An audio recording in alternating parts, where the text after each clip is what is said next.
Mais bon, nous la popularité, on s'en cogne. On est là pour la bagarre, la vraie, et surtout, le fun. Du coup, qui gagne vraiment dans un combat 1v1 imprévu à pleine puissance. On va d'abord voir tout ça, mais du côté des films. Si on devait prendre les plus populaires de chaque côté, on partirait sur un versus entre Spider-Maguire contre le Bat Bale. Et là, y a vraiment pas photo. Le Spider-Maguire, mine de rien, il est hyper violent et puissant, en plus de son super Spider-Sense, couplé à son agilité d'Arachnid. Alors que le Bat Bale, ben c'est clairement pas plus agile des Batman. Ok, c'est pas au niveau du Bat Keaton et ses problèmes de torticolis, mais quand même, hein, il est pas très mobile. Ok, il est très fort et brutal, il a des bons gadgets, mais rien de suffisant face au Spider-Maguire. Alors que le Bat Keaton, en vrai, j'en rigolais, mais il a des moyens de gagner, vu que ce fou, dans le film The Flash, il se fait des kryptoniens avec son matos. Ah non, vraiment, ce film, c'était du n'importe quoi. D'ailleurs, j'y pense, mais en vrai, le Bat Bale, même face au Spider-Garfield, il ne pourrait rien faire. Il est encore plus rapide et agile que son prédécesseur, et entre le bouffon vert et le rhino, les ennemis qui utilisent de la techno, ça le connaît. Mais je pense qu'il pourrait moins faire le malin face au Batfleck. Lui, c'est un gigabourrin, avec une force et une agilité, bien sûr humaine pour son âge. Vraiment, il est beaucoup trop agile, et puis comment il tanque des flingues dans la tête, comme si de rien n'était. Non, c'est super flippant. Son arsenal est bien plus lourd que le Bat Bale,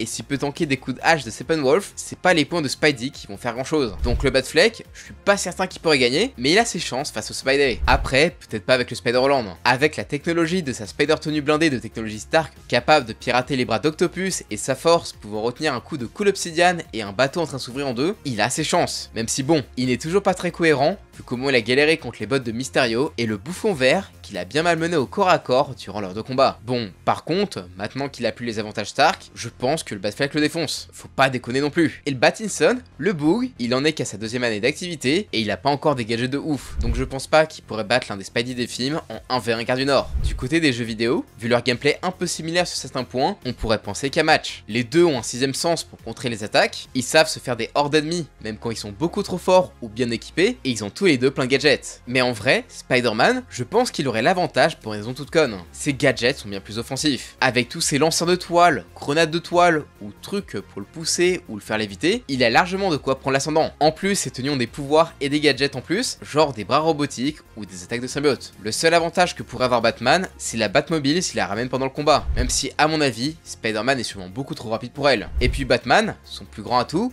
peu importe le média, c'est d'être ultra furtif et de te choper direct par derrière ou en hauteur depuis une gargouille. Et ça, bah sur Spider-Man, ça marche pas avec son Spider-Sense. C'est simple, il tente un coup pareil et Spidey va le contrer en 2-2. Et en général, en comics, je pense que Spider-Man serait globalement vainqueur. Comme on l'a dit, sa force est bien assez importante pour être ressentie par des gars comme Thor et Hulk. Et ses patates font pas rire ce dernier, ni le Rhino. Et face à ces toiles en tout genre, je vois pas comment Batman pourrait s'en sortir. Même ses gadgets et sa Batmobile ne suffiront pas à le sauver, puisque Spider-Man en a tout autant. Que ce soit des armures, des lance-toiles différents, ou même une Spider-Mobile. Oui, ça existait, et je parle pas de son variant dans Spider-Verse. Même si Batman sortait la Hellbat, pas sûr qu'il s'en sortirait mieux. Ok, la Hellbat elle est trop forte, et elle a une cape presque vivante, en plus d'être capable de puncher Darkseid et de le blesser. Après, elle l'utilise pas souvent, et heureusement, vu que ça le tue au petit feu. Par contre, s'il avait toujours la Fenrir qu'il a utilisée contre la Justice League, là il pourrait détruire Spidey sans souci. Avec le lien des voiles qu'il a utilisé sur Wonder Woman, il pourrait le foutre dans une illusion éternelle, et pour ça, pas de souci,